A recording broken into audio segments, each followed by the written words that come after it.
Hello students, कैसे हैं आप लोग। आज फिर से हम लोग आ गए क्लास 10th का मैथ्स लेकर।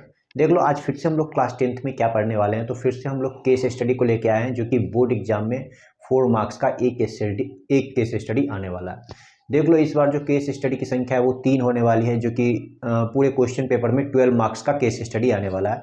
हम लोग क्या कर रहे हैं, अभी जितना भी इम्पॉर्टेंट केस स्टडी है, जो भी सैम्पल पेपर हो या कहीं से भी हो, तो वो केस स्टडी को हम लोग सॉल्व कर रहे हैं। तो आज देख लो, फिर से हम लोग क्या कर रहे हैं, 4 मार्क्स का ये केस स्टडी को सॉल्व कर रहे हैं, जो कि बहुत ही ज़्यादा इंपॉर्टेंट क्वेश्चन है। तो सभी स्टूडेंट्स देखो ये क्वेश्चन कैसे बनता है। तो देख लो यहाँ पे क्या लिखा हुआ है। कह रहा है, Giri did a survey of his neighbourhood and collected the following information. देखो, गिरी नाम है, यहाँ पे एक सर्वे कर रहा है अपने पड़ोस में, और फिर यहाँ पे कुछ इन्फॉर्मेशन को कलेक्ट कर रहा है। ये देखो कौन कौन सा इन्फॉर्मेशन है। कह रहा है, the hotel, mall and the main gate of the garden lie in the straight line. देखो, एक गार्डन है, गार्डन का होटल हो गया, मॉल हो गया और मेन गेट हो गया, ये सभी स्ट्रेट लाइन में है। देखो यहाँ पे होटल यहाँ लिखा हुआ है, मॉल यहाँ पे और मेन गेट यहाँ पे, ये सभी स्ट्रेट लाइन में दिया हुआ है। ये फर्स्ट लाइन है। दूसरा कह रहा है, the distance between the hotel and the mall is half the distance between the mall and the main gate of the garden. देखो, इस क्वेश्चन के सेकंड लाइन में कह रहा है, ये जो इन्फॉर्मेशन इकट्ठा किया उसमें सेकंड लाइन में क्या कह रहा है कि जो मेरा होटल है और मॉल है, ये दोनों का जो डिस्टेंस है, देखो होटल और मॉल का है, होटल और मॉल का जो डिस्टेंस है वो हाफ है, किसके आधा है, तो कह रहा है मॉल और main gate of the garden. Mall यहाँ है और मेन गेट यहाँ है, इसके आधा डिस्टेंस है। ठीक है, ये दूसरा लाइन भी समझ में आ गया कि देख लो, ये जो होटल मॉल का जो डिस्टेंस है वो मॉल और मेन गेट के डिस्टेंस का आधा होगा। ठीक है, समझ में आ गया। अगर मान लो ये 600 मीटर है तो ये कितना होगा, 50 मीटर होगा। ये हम ऐसे ही बता रहे हैं, देखो आगे क्या है। फिर कह रहा है, the bus stand is exactly midway between the main gate of the garden and the fire stand. जो बस स्टैंड है वो एग्जैक्टली किसके मिडवे है, तो मेन गेट ऑफ गार्डन और फायर स्टेशन के बीच में बस स्टेशन है। देखो मेन गेट कहाँ पे दिख रहा है, तो मेन गेट जो मेरा दिख रहा है वो यहाँ पे है, मेन गेट जो दिख रहा है वो यहाँ पे है। ठीक है, और मेन गेट के बाद फायर स्टेशन जो मेरा दिख रहा है, देखेंगे फायर स्टेशन यहाँ पे है, इसके बीच में मिड में है, क्या एकदम मिडवे में है बस स्टैंड, ये भी कह रहा है। उसके बाद फिर लास्ट लाइन में कह रहा है, the mall, bus stand and the water tank. Mall का, मॉल यहाँ है, बस स्टैंड यहाँ है और वाटर टैंक यहाँ है, ये तीनों क्या है, तो सभी स्ट्रेट लाइन में एक स्ट्रेट लाइन बना रहा है। सभी को समझ में आ गया ये जो दिया हुआ है वो क्या कह रहा है। अब हम लोग क्वेश्चन को सॉल्व करेंगे, ये जो इन्फॉर्मेशन है तो इसका यूज करके। तो देखो, सबसे पहले दिया हुआ है कि what is the coordinate of the mall location. ये जो मॉल का जो लोकेशन है उसका एक्स कोऑर्डिनेट क्या होगा। देखो, किसी भी कोऑर्डिनेट में एक्स और वाई दोनों होता है, तो यहाँ पे एक्स का पोजीशन पूछ रहा है, एक्स का कोऑर्डिनेट पूछ रहा है, वाई का नहीं पूछ रहा है। देख लो, इसको लेट करना पड़ेगा। मान लेते हैं हम लोग, जो मॉल है उसका जो कोऑर्डिनेट है वो एक्स कॉमा वाई ले लिए। देखो, ये जो मॉल है उसका कोऑर्डिनेट हम लोग ले लिए एक्स कॉमा वाई, और इस क्वेश्चन में क्या फाइंड करना है, तो यहाँ पे कह रहा है what is the x coordinate of the malls location.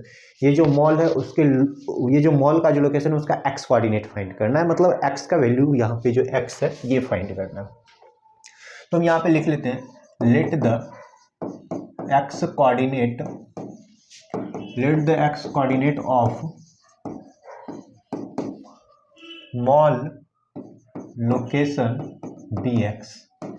ये स्मॉल एक्स ले लिए, ठीक है, ये हम कुछ भी ले सकते हैं ए से जेड तक। देखो स्मॉल एक्स ले लिए। उसके बाद देख लो कि यहाँ पे पूछ रहा है क्या कि इसका जो एक्स कोऑर्डिनेट है मॉल लोकेशन का वो फाइंड करना। तो देखो, इसको फाइंड करने के लिए सबसे पहले ना मॉल से लेके होटल तक का डिस्टेंस निकालेंगे, वो भी किसका, तो मॉल से लेके होटल तक का डिस्टेंस निकालेंगे, वो भी एक्स कोऑर्डिनेट का। ठीक है, एक्स कोऑर्डिनेट का। तो यहाँ पे लिखेंगे डिस्टेंस बिटवीन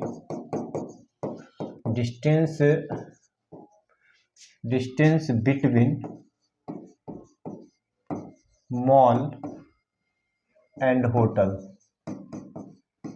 इक्वल टू, देखो यहाँ x और यहाँ -2 है, दोनों के बीच का अगर हम डिस्टेंस निकालना चाहें तो डिस्टेंस निकालने के लिए हम लोग क्या करते हैं, माइनस करते हैं, और जब माइनस करेंगे तो मेरा डिस्टेंस आ गया x+2।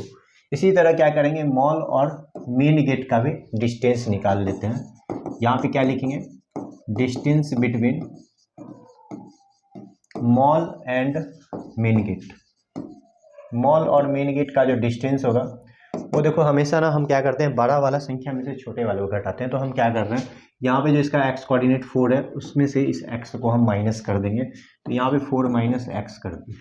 ठीक है, अभी क्या कह रहा है अकॉर्डिंग टू क्वेश्चन, यहाँ पे जो कह रहा है क्वेश्चन के अनुसार कह रहा है हाँ, यहाँ पे तो हमें x what is the x coordinate of the malls location, ये जो मॉल्स लोकेशन है उसका एक्स कोऑर्डिनेट फाइंड करना है, मतलब ये जो एक्स का वैल्यू है उसे हमें फाइंड करके दिखाना है।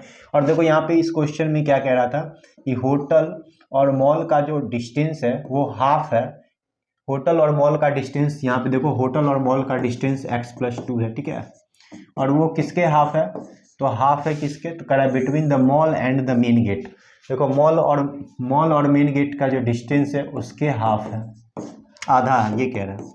देखो यहाँ पे जो बात कह रहा था, जो क्वेश्चन के अनुसार जो कह रहा था वो हम लिख दिए हैं कि मॉल और होटल, जो भी मॉल और होटल का डिस्टेंस है वो आधा है किसके, तो मॉल और मेन गेट का जो भी डिस्टेंस है उसके आधा है, ये कह रहा था। अभी देखो 2 को x से करेंगे तो यहाँ पे 2x हो जाएगा, ये डिवाइड है, इधर आके मल्टीप्लाई करेंगे, 2 को 2 से करेंगे 4 आ जाएगा, और इधर 4 माइनस एक्स जैसे है वैसे था लिख देंगे, फिर 2x से, और ये माइनस एक्स इधर आके हो जाएगा प्लस एक्स, इधर 4 है और ये 4 इधर आके -4। देखो 2x प्लस एक्स 3x आ रहा है और इधर आ रहा है 0, यानी x का जो वैल्यू आएगा वो आएगा 0/3, और जैसे ही हम इसको कैंसिल करेंगे तो x का वैल्यू हमें 0 आ रहा है। यानी जो हमें पूछ रहा था what is the x coordinate of the malls location, वो हमारा इसमें 0 आ रहा है। समझ में आ गया ये क्वेश्चन कैसे बना, अगर नहीं समझ में आया तो बार बार। सेकंड जो दिया हुआ है वो लिखा हुआ है what is the coordinate of the fire station. देखो फायर स्टेशन जो है यहाँ पे, ये जो फायर स्टेशन है इसका कह रहा है क्या, कोऑर्डिनेट निकाल दीजिए। तो इसका जो कोऑर्डिनेट है उसको हम ले लेते हैं, फायर स्टेशन का कोऑर्डिनेट एक्स और वाई ले लेते हैं। ठीक है, फायर स्टेशन का जो कोऑर्डिनेट है इसको हम एफ से डिनोट करते हैं, क्योंकि एफ है तो फायर स्टेशन यहाँ पे दिया हुआ है और मेन गेट यहाँ है और बस स्टैंड इसका मिड पॉइंट है। तो देखो मिड पॉइंट का जो फॉर्मूला होता है, जो मेरा बस स्टैंड है वो क्या है, मिड पॉइंट है, और मिड पॉइंट जो है वो क्या है, बस स्टैंड है। और हम लोग जानते हैं कि बस स्टैंड का जो मिड पॉइंट का जो फॉर्मूला होता है, मिड पॉइंट का जो फॉर्मूला होता है वो क्या होता है, x1 प्लस x2/2, यही ना होता है। तो x1 यहाँ पे हम इसको फायर स्टेशन को x, y ले लेते हैं, फायर स्टेशन को x, y ले लेते हैं। तो यहाँ पे x हो गया 4, देखो x1 हो गया 4 और x2 के जगह पे हम x ले लेंगे, y2 लेंगे, फिर y1 प्लस y2/2 यानी 17 प्लस y/2 ले लेंगे। सभी को पता है मिड पॉइंट जो होता है कोऑर्डिनेट ज्योमेट्री में किसी भी लाइन सेगमेंट का जो मिड पॉइंट होता है वो क्या होता है, x1 plus x2/2 y1 plus y2/2, ये फॉर्मूला होता है। और हम लोग जो बस स्टैंड जो देख रहे हैं वो मिड पॉइंट पे है। हम लोग यहाँ पे पढ़े थे bus stand is exactly midway between the main gate and the garden and the fire station, यही ना था। मेन गेट और फायर स्टेशन के बीच का जो मिड पॉइंट था वो बस स्टैंड था, और बस स्टैंड का जो हम फॉर्मूला यूज किया वो क्या है, मिड पॉइंट वाला फॉर्मूला है। बस स्टैंड का कोऑर्डिनेट क्या दिया है, तो 4,9 है, और इधर 4 प्लस x/2 है, और इधर 17 प्लस y/2। देखो कॉमा से पहले वाला जो है वो कॉमा से पहले वाले के साथ हम इक्वल करेंगे यहाँ पे, और फिर इधर कॉमा के बाद वाला जो है वो कॉमा के बाद वाले के साथ इक्वल कर लेंगे। ठीक है, अब क्रॉस मल्टीप्लिकेशन जो भी होता है 4 2 8 आएगा, इधर 4 प्लस एक्स आएगा, और यहाँ पे जो एक्स का वैल्यू आ रहा है सॉल्व करके वो 4 आ रहा है, और इधर 9 2 18 क्रॉस मल्टीप्लिकेशन करने पे देखो y का जो वैल्यू मिल रहा है हमें वो आ रहा है 1, y का जो वैल्यू मिल रहा है वो आ रहा है 1। ठीक है, तो इस क्वेश्चन में जो पूछा जा रहा था what is the coordinate of the fire station, तो फायर स्टेशन का जो कोऑर्डिनेट होगा, फायर स्टेशन का जो कोऑर्डिनेट होगा वो क्या आ जाएगा, तो आएगा 4,1, यानी क्वेश्चन नंबर सेकंड बन गया 4,1 आ जाएगा। ठीक है, 4,1, फर्स्ट का हम लोग क्या निकाले थे, 0 निकाले थे, और सेकंड का 4,1 आ गया। अब देखो थर्ड लास्ट तीसरा नंबर क्वेश्चन देखो क्या कह रहा है, what is the shortest distance between the water tank and the school. ठीक है, कह रहा है क्या, वाटर टैंक और स्कूल के बीच का शॉर्टेस्ट डिस्टेंस निकालना है, वाटर टैंक और स्कूल के बीच का शॉर्टेस्ट डिस्टेंस निकालना है। देख लो वाटर टैंक और स्कूल दिख रहा है सबको, यहाँ पे देखो वाटर टैंक यहाँ पे है और स्कूल यहाँ पे है, वाटर टैंक दिख रहा है यहाँ पे और स्कूल यहाँ पे, दोनों का शॉर्टेस्ट डिस्टेंस निकालना है। तो देखो जो भी होगा वाटर टैंक और स्कूल के बीच का डिस्टेंस, इसको हम शॉर्टकट में लिख देते हैं।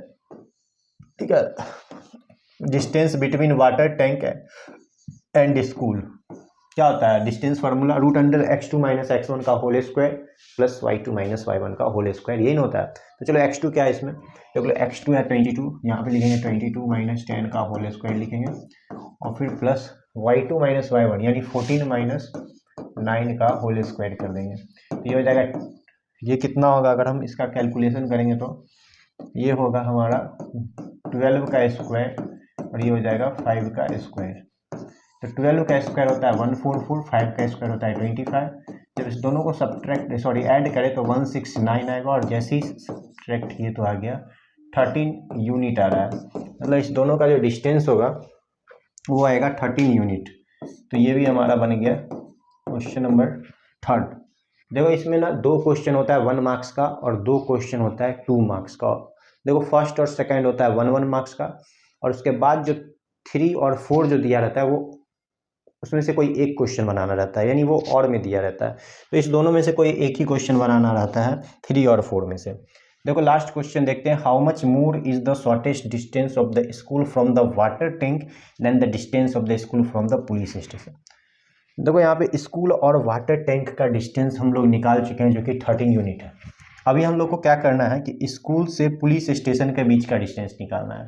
तो स्कूल से पुलिस स्टेशन यहाँ पे है, तो स्कूल और पुलिस स्टेशन का पी लिख देते हैं, स्कूल और पुलिस स्टेशन का। यानी ये देखो x2 माइनस x1 का होल स्क्वायर करेंगे तो क्या मिलेगा 20 माइनस 22 का होल स्क्वायर। उसके बाद फिर y2 माइनस y1 का होल स्क्वायर करेंगे तो क्या मिलेगा 14 माइनस 7 का होल स्क्वायर। ये आएगा 0 का होल स्क्वायर, ये आएगा 7 का होल स्क्वायर। तो 0 का स्क्वायर हो गया, 7 का स्क्वायर 49 आता है, और जब हम 49 का रूट अंडर निकालेंगे तो आएगा 7 यूनिट। देखो इस क्वेश्चन में क्या पूछा जा रहा था कि how much more is the shortest distance. जो भी मेरा शॉर्टेस्ट डिस्टेंस है स्कूल से पुलिस स्टेशन और वाटर टैंक से स्कूल का, जो भी हम शॉर्टेस्ट डिस्टेंस निकाले तो वो कौन जो है वो अधिक है, मतलब कितना अधिक है ये कह रहा है, यही ना कह रहा है। वाटर टैंक कह रहा है school from the water tank और distance of the school from the police station से कितना अधिक है। तो देखो इस अधिक निकालने के लिए हम लोग क्या करेंगे, इस 13 यूनिट में से इस 7 यूनिट को माइनस कर देंगे, पता चल जाएगा। देखो यहाँ से यहाँ तक 13 है और यहाँ से यहाँ तक 7 है, यानी ये ज़्यादा है। कितना ज़्यादा है, तो 13 माइनस 7 करेंगे 6 यूनिट आ जाएगा, 6 यूनिट ज़्यादा है ये, ठीक है। देख लो इसी के साथ ये क्वेश्चन हमारा सॉल्व हो चुका है, जो कि 4 मार्क्स का बोर्ड एग्जाम में आने वाला है। ऐसा 3 केस स्टडी देखने को मिलेगा। तो सभी स्टूडेंट्स जाओ अच्छे से प्रैक्टिस करो। अभी मैथ्स का एग्ज़ाम का लगभग 1 महीना बचा हुआ है, तो सभी स्टूडेंट्स जाओ। 10 मार्च का जो एग्ज़ाम होने वाला है मैथ्स का, उसका अच्छे से तैयारी करो जो भी टाइम है। तो तब तक के लिए सभी स्टूडेंट्स अच्छे से पढ़ाई करो। नेक्स्ट डे फिर से हम लोग मिलेंगे एक नए केस स्टडी के साथ। Thank you.